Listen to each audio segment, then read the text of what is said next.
Hello. Uh, I'm Janet Fitch, and it is noon on Wednesday Pacific, 3 p.m. Eastern. And so it is Writing Wednesday, where I answer your writing questions, your craft questions, all the different aspects of creating believable fiction and interesting fiction and memorable fiction. And I'll also answer psychological questions, questions about the writer's life, existential questions, even business questions if you have them. So please, if you have questions for me today, hi Amy. If you have questions for me today, put them in the chat. If you have questions for me between Writing Wednesdays, send them to me at my website, janetfitchwrites.com, and I will be happy to make a Writing Wednesday around your question. Because if you have a question, I can guarantee you there's lots of other people who have the same question. Hi, Laura. Hi, Marie. Good. Thank you.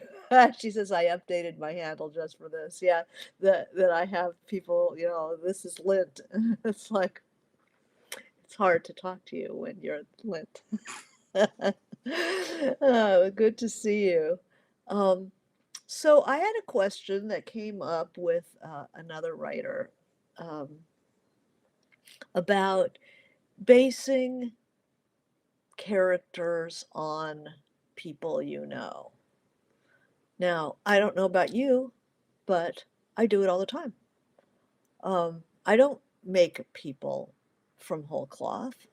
I use my experience and people I know and kind of graft them onto each other. There's elements of certain people that I find fascinating and iconic, and so I work out of myself and who I am, and kind of divide up myself psychologically among my characters. It's something that I'd say I'm the one, first and foremost, the real person that my characters are based on. I think characters are often like people in a dream. Uh, that everybody in a dream is you. When you give all your, you know, anxiety to this person, you give all your aggression to this person, you give all your grace and uh, flirtatiousness to this character, and then you set them in motion against each other and see what happens. That's why how dreams work. You're always, trying to work out um, how to solve problems that you have where different parts of yourself come into play. So I'm very much in belief that all the characters are aspects of yourself. Hi, Jennifer. Nice to see you.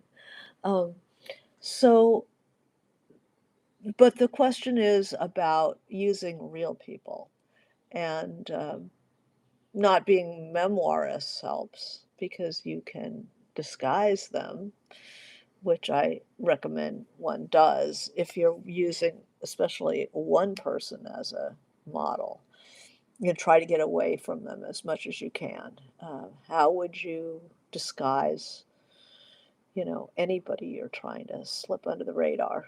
Um, you change their hair, you change their sex, change their age, you change their profession.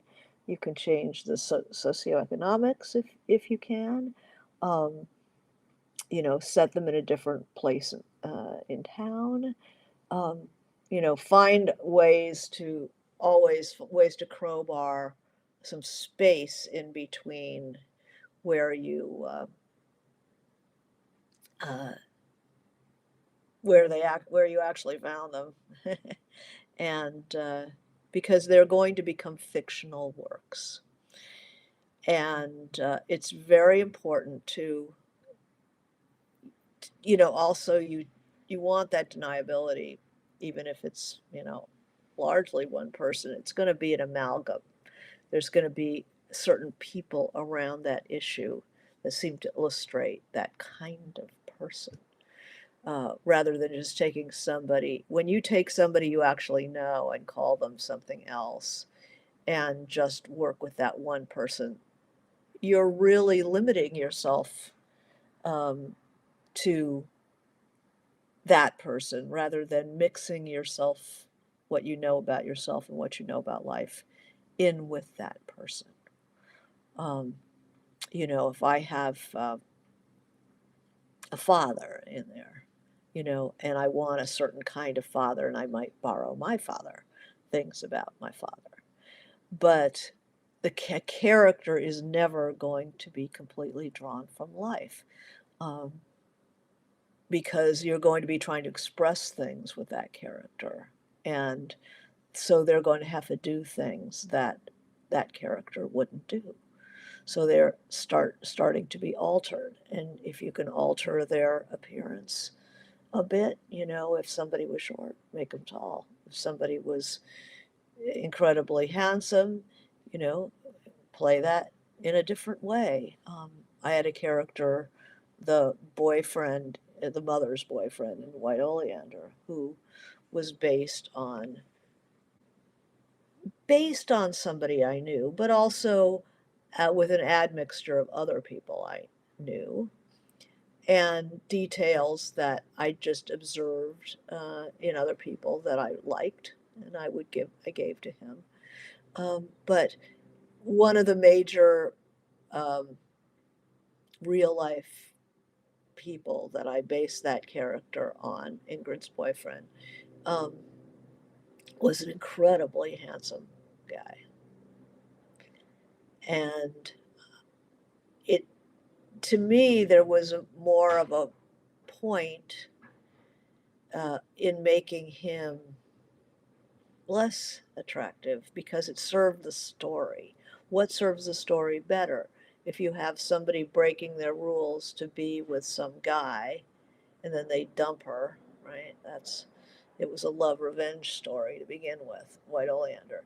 Um, I thought, wow, what if you have somebody who is not that attractive and you break all your rules for that guy? I mean, you can fall in love with a toad. I mean, it's Midsummer Night's Dream, right? You fall in love with the donkey. Um, it happens all the time. And then to have broken your rules for that person is even worse, right? It's like I broke my rules for the Frog King, jeez. It would make her more. Uh, it would make her more dangerous. Uh, if I want to have somebody who is, say, a very kind person, you can't make somebody like a marzipan prince or princess, fairy godmother. They have to have their downsides. So if I want, say, this really, sweet dad, sweet people have a downside. And even if the person in your mind didn't really have that much of a downside, they do. They have somebody who's really sweet doesn't always isn't always able to stand up because they're just too sweet. They get pushed around a lot. Um, and so even if your real life character didn't get pushed around a lot, you can use them as a model, but then you have to respond to the needs of the story as well. That it just doesn't work to have somebody, who doesn't have the dimensionality of a real person. Um, and it's easier to add dimension to a fictional character. So you get the basics and then you start to extrapolate. And usually there's more than one person in there. If you are basing it on a real person, when you think about it, you will be working with more than one person. It's like, oh yeah, and she's like this, also like that. Um, and then that character begins to be a fictional character, and you don't get into that, how could you say that about your, Aunt Ellen? Well, it isn't Aunt Ellen. Um, if any of my cousins are around, I didn't write about Aunt Ellen. But you'll use pieces of Aunt Ellen. You'll use pieces of, your next door neighbor. You'll use maybe the physicality of your next door neighbor and the temperament of your sister and the uh, maybe the conniving quality of your ex best friend, and then they all come together. Um, there's a real worry. I know people have a real worry about using real people in their work. Um, Usually, it's the memoirist problem. What is Susie going to say about this when she sees herself? But I'll tell you, most people don't see themselves in your work. There was one, I don't remember who it was, an old comedian, I think it might have been Miss Milton Berle, that there was a whole play um, where somebody, had been just a huge, huge asshole. And it was absolutely based on, I think it was Milton Berle, where everything was very clear who it was. And and then the playwright found out that Milton Berle was in the audience, was terrified. And so he comes backstage and congratulates the playwright and says, "Oh, I know so many people like that." So often people don't recognize themselves in your work anyway, you know. Um, and then some people think they find themselves everywhere, their family members, how could you write about me and it wasn't about them? So there's no heading this one off, but always remember to fictionalize, because not just because it's deniability that you won't be accused of writing about, cousin Sam, but it's also to give yourself room to be more um, be more accurate as far as a grounded character. You can be more accurate because you can add things that weren't there with the original person. You can make a real 3D person in a way that you can only do in fiction. In real life, um, you only see certain facets of people. You don't, you don't see them the way you see a fictional character. You can't see them in the round the way you can a fictional character, um, which is why reading is really interesting. Especially, you learn more about your world and the people that you're interacting with. So, is anybody having problems with this, making real people into characters? Uh, any concerns about that? I know that sometimes people do. In any group, there's going to be a couple of people who really are nervous about it, and rightly so. I mean, you're challenging yourself then to make some magic. Jennifer says, "I'd love to hear your thoughts on fictionalizing a real historical person." Good question. Thank you. Um, I think that when fictionalizing real historical characters, um, it depends on how close they are into the story. Um, when I wrote the Russian novels, I had fictional versions of my characters and had them in, real people in scenes that I had no way of knowing actually what went down in that scene, and my character wasn't even there in real life. But I read enough about them and their circle and the time that I'm using that character to stand for something. And when I have their scenes, it's not to reenact history, it's to develop something for a fictional world. Um, I'm thinking particularly of Maxim Gorky, who is in the second book of Chimes of Lost Cathedral, and was a central character in post-revolutionary St. Petersburg, Petrograd, in the years of the Civil War, and just a devastating time in the city. And it was really his doing that the intelligentsia of Russia uh, survived.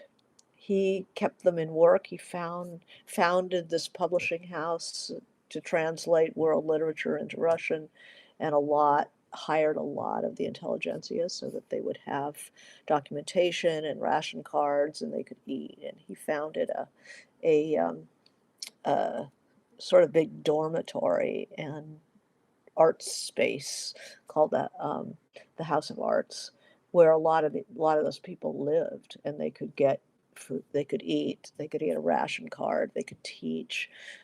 Where they were former people, they were people who weren't able to participate in Soviet society. They were outcast, um, and I tried to convey. I read his work, especially certain works by him. I read books about his that time. Everybody talked about Gorky. Gorky was the one you went to if you were in danger of being arrested, or you were starving, or you needed a job, or I mean, he was the one like protecting them all. Um, so I decided to use him, and I used Emma Goldman, the famous anarchist.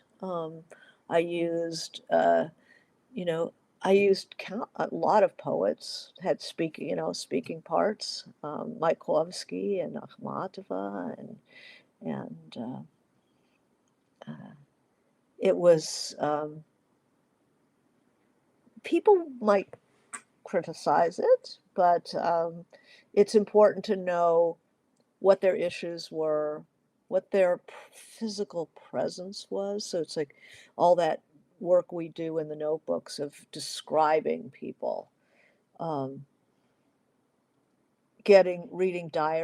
reading diaries of other people describing that person. So contemporary diaries of contemporary commentary on how those people came across, how they felt, what people thought about them. Um, and they all had salient characteristics. Gorky had like a brush cut, one of those hairdos without a part. He had kind of coarse, sticky outy hair. He was a heavy smoker. He was very tall, but he kind of bent over to be eye to eye with people. So you're using all that.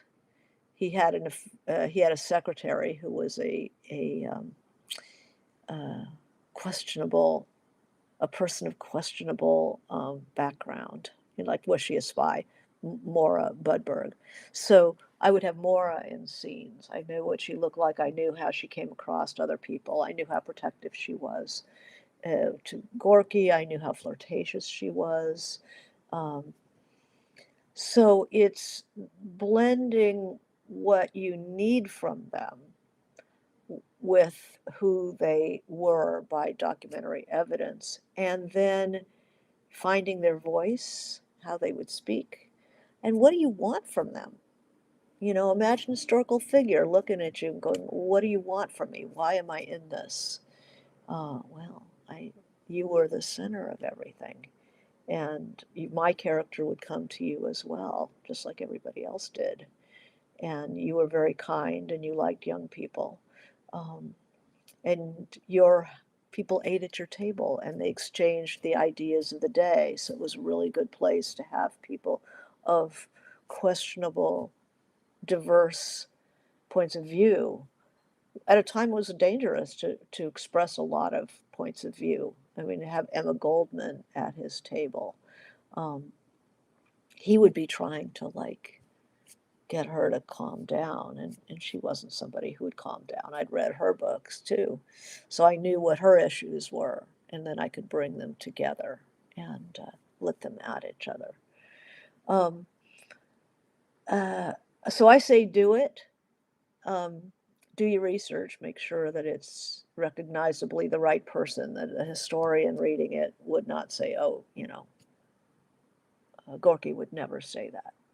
Um, you want them to read it and enjoy that, to be in the presence of somebody that they'd read about and see them come to life. I mean, there's such a pleasure in that. Um, Here's another one. Laura says, I'm in a different situation, which is that I'm writing a memoir about my son's adoption and portraying his birth mom. If she were to read the book, she would, of course, know it's her. Yeah, memoirists have a completely different problem because they're not fictionalizing it. They're not writing fictional characters. They're representing uh, what happened to the best of their ability. And when you always think, what do I want from this person? Why is she in this? How maybe what did your son want from her? And then try to imagine what she was feeling as best you can. And so if you can portray her in a way that is understanding and aware of how it must have been for her, um, you will deflect a lot of the criticism. Um, Maybe she won't read it. I don't know. Not everybody's a reader. Um, but if it's a memoir about the adoption, she would certainly have feelings about it. So keep it as close. I mean, in my, you know, civilian, because I'm not a memoirist, in my civilian um, take, I would say stick with your own feelings and how you felt about it rather than trying to guess at things that are hard to guess at. And if if bad things happened when with the interaction with the birth mom, if that was really difficult, um, try to be fair. That'll help a lot. Um, so Sarah asks, "Hi Sarah, did you feel like you had to fit Marina neatly into Gorky's life so she wouldn't alter his actual life timeline?" Um, I wouldn't say neatly, but I certainly knew his timeline. I knew what was going on with him. I knew what was going on politically in the city and in the country and how he fit into it. So, Marina um, has to, when she encounters him, this, I figure, I have to decide what comes into play, what part of what was going on with Gorky comes into the interaction with Marina, and what am I just going to leave to something else. So I might mention something that he's worried about, um, but not integrated into the Marina, what Marina's there for. Uh, So Jennifer says, I'm working on historical noir with appearances by Adrian Scott and Eddie Dimitrick of Hollywood 10 fame. That's the Blacklist, and about whom I wrote an academic book. So you know the background. That's good. I think I'm overthinking. Um, you have to remember that it's fiction. So you're not there to deliver the story of the Hollywood 10.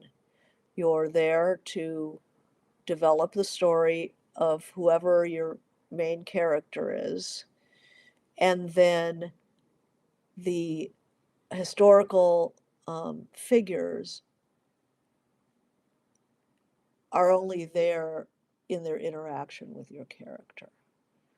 So, you're you a lot of the things that you put in your academic book will be left behind because people's problems in a book of fiction, that's what the book's about, is their problems, not explicating a political uh, moment. although you're doing that, of course. It's like when I, with my historical, the Russian Revolution, that the Russian Revolution was the circumstance, um, the backdrop, and then it comes in and impinges on the story. But the story is not the story of the Russian Revolution. The story is about this person who is many, many, many things and is living through the revolution. So it's all those traits that my character is that come bang up against what's going on politically. Um, so you only need what you need for your book. Um, Amy says, my novel is based on life events, so people may recognize aspects of characters or events, but I fictionalized as much as possible. Yeah, definitely.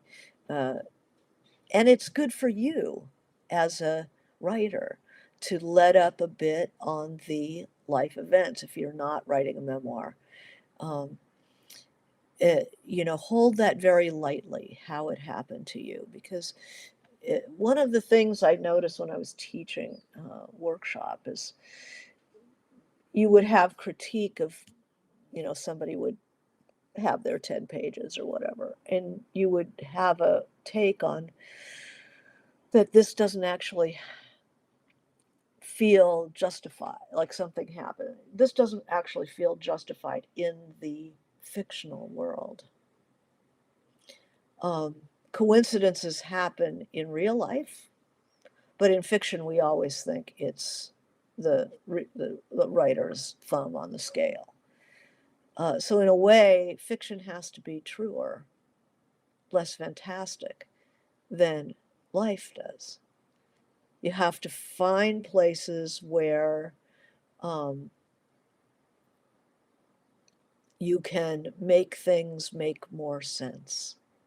And if you're sticking too close to the plan or you're sticking too close to what actually happened, you will find yourself boxed in that there are things that you need to do that didn't happen.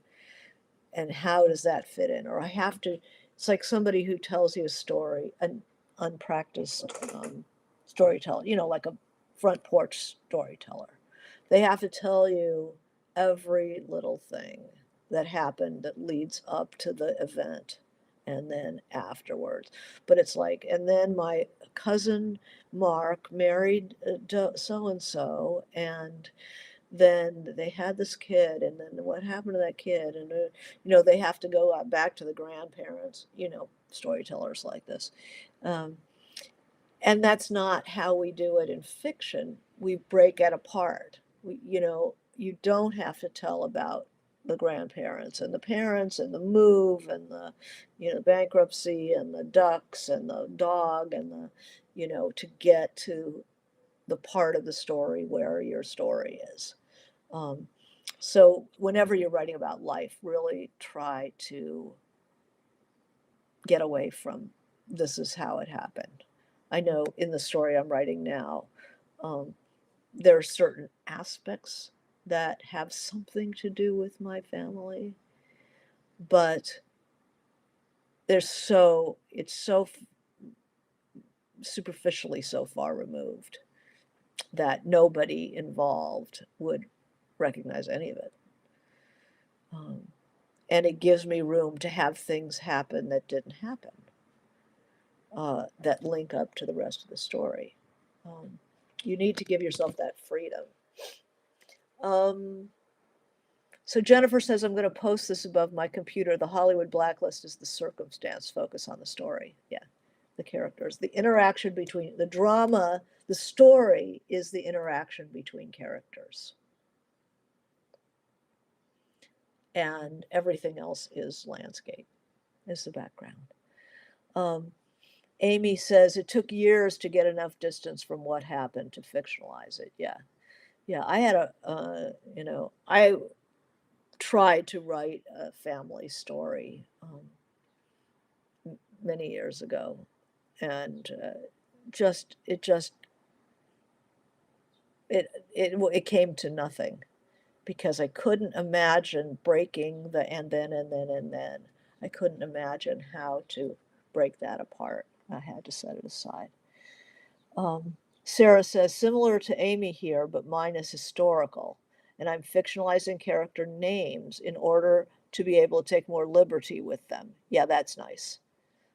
Uh, Author note will do a lot of heavy lifting, I fear. Yeah, that's the disclaimer, all things, uh, all characters of fiction. Yeah, changing the names, changing physical detail, um, changing somebody's profession from, maybe they were an insurance adjuster, and you make them a ice skating instructor. Nobody's going to recognize that. But it's also, um, the more involved you are with them, the more you want to fictionalize. If I have an historical character who appears in a scene as himself, fine. Gorky was as far as I've ever gotten with fictionalizing a historical character. But I had people in mind for the big secondary characters, and even aspects of Marina were taken from historical people. Um, the boyfriend Genya is a big admixture of certain Russian poets, um, but I didn't want to use them as an intimate partner, somebody who goes all the way through the book. Too much pressure. I mean, certainly Dr. O did it and did it very well. But it's an audacious thing. I mean, read Hilary Mantel, read the Wolf Hall series. But see, that has because it's so deeply historical and not that much. There's nobody's going to come up and say Thomas Cromwell didn't say that or wouldn't say that. Or, she did a lot of research. Is quite a brilliant woman, and it's brings the whole period to life for sure. But it's all about his interaction.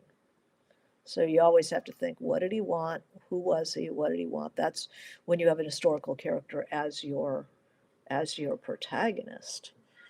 Um, it's that's it's imaginative, and you have the other problem. You want to be as recognizable as possible. There's a wonderful book called, is it Fluke, about Harding, who was just a terrible president. He was the first president after women got the vote, and I gotta say it was not a nod to feminine intelligence. He's a very handsome guy and just stupid as a block of wood, sort of Reagan. um, and he was voted in, and all his cronies started, feeding at the federal trough, Teapot Dome, the scandal of the oil business getting into the National Reserve. That happened under his administration. And so that's a very interesting book, Fluke, about Harding. Um, you know, rock and roll books can be novels, can, if they do it well, give you a good example. There's a book called Sway by a guy named Lazar. I forgot his first name. Zach, I think, Zach Lazar, about the Stones and about, oh, who's the one who died? Um, Brian Jones.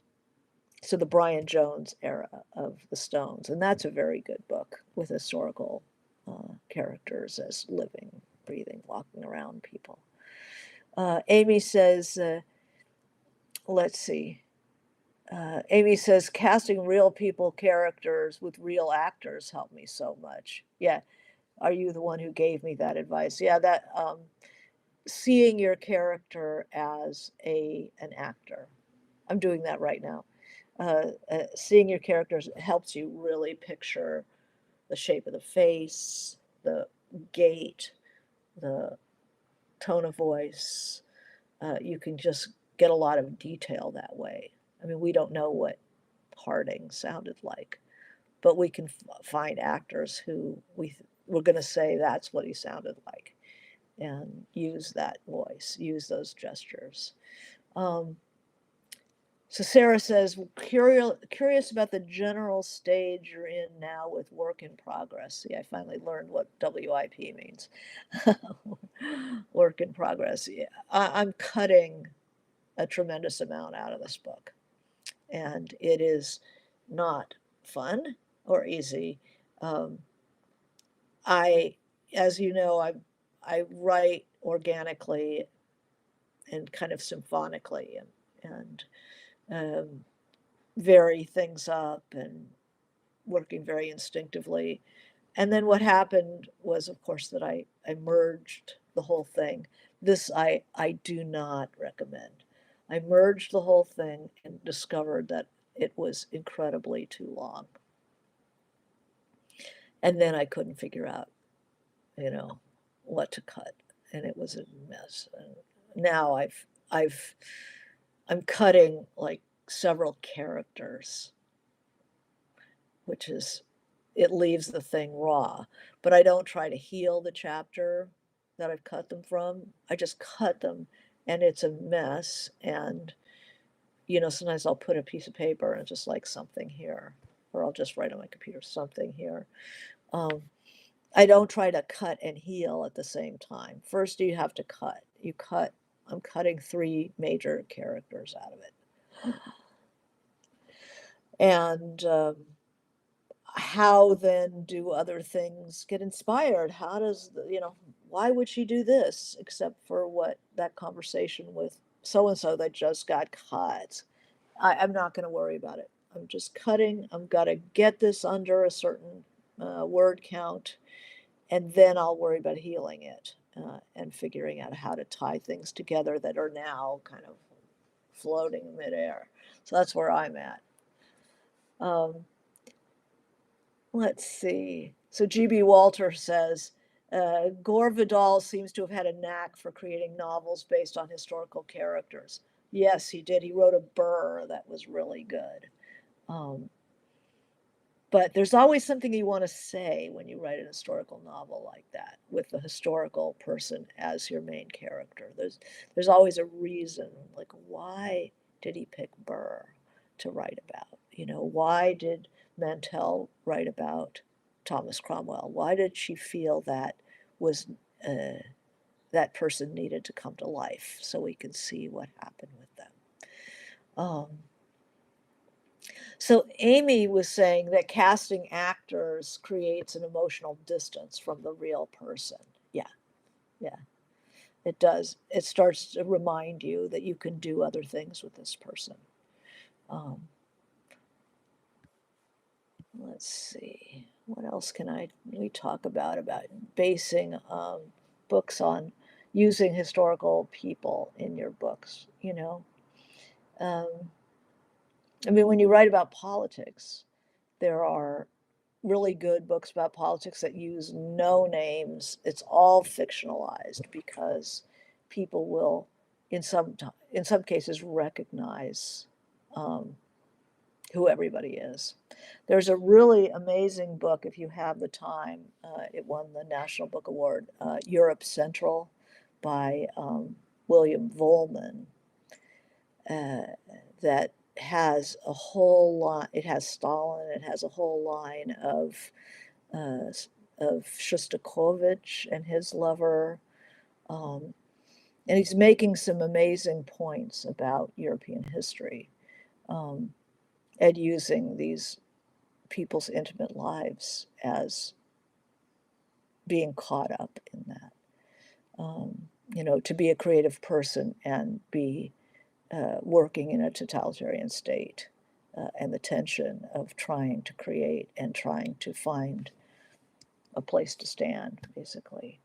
Um, that was an incredible book, but that's a whopper, and I like a whopper. So,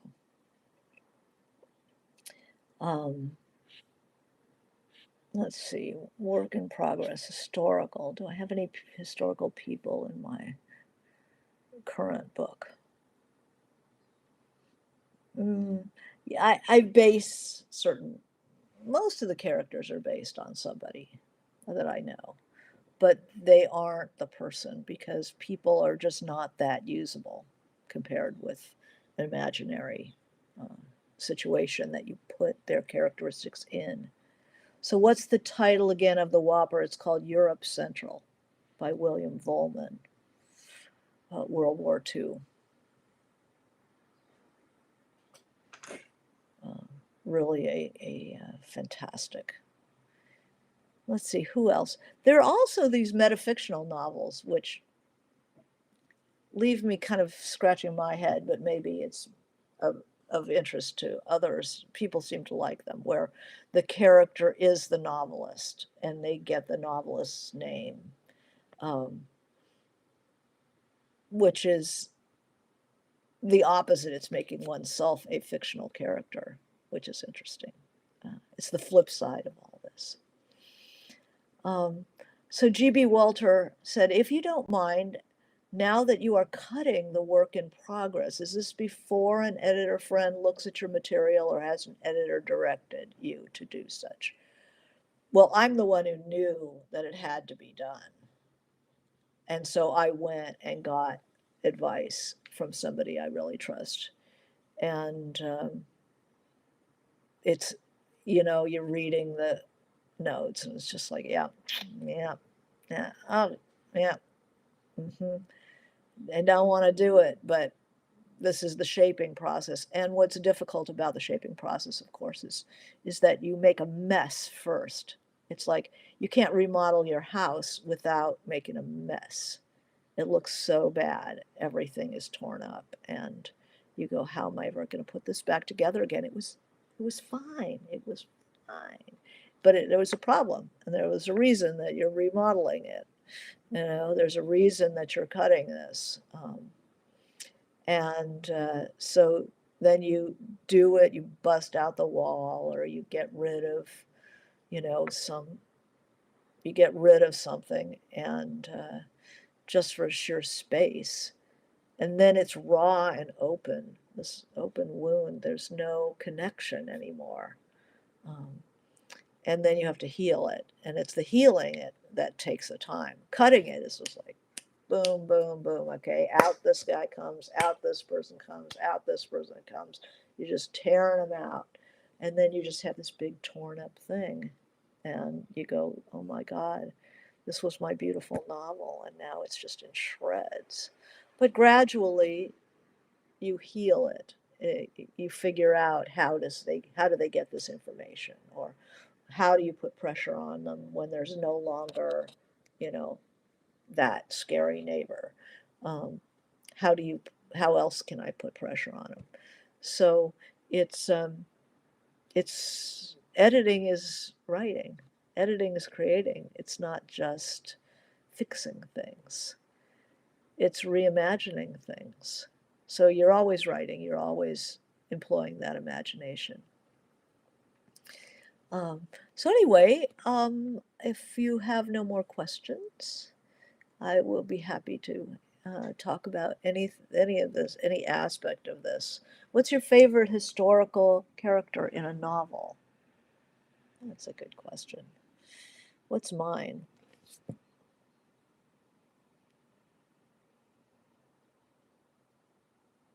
Historical characters and Wintering by Kate Moses about Sylvia Plath and the kind of the end of as she envisioned the end of the Plath marriage. That's just such a beautiful book and really well done. Uh, let's see, historicals, actual people.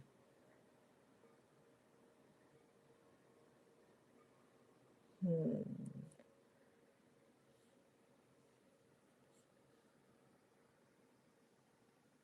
I can think of films, but that's easier. Bright Star, the film about Keats and Fanny Braun. That was a really nice one. You know, the Last Station about Tolstoy and his wife. That was a brilliant movie. Movies do it well, you know, but fiction does it just as well or better. Um,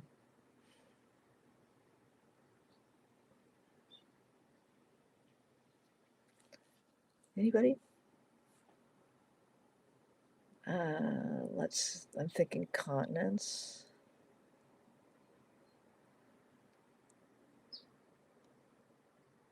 There's so many good ones. Anyway, I recommend always, keeping your notebooks, keeping descriptions of people and their faces and their voices, their uh, ragtime, Doctor O. I mean, that's like the ultimate uh, living historical figures as characters. So I wish you good reading, good writing, and fictionalizing our fictionalizing our real people is that's the name of the game. All righty, we'll take it easy, and we'll see you next week.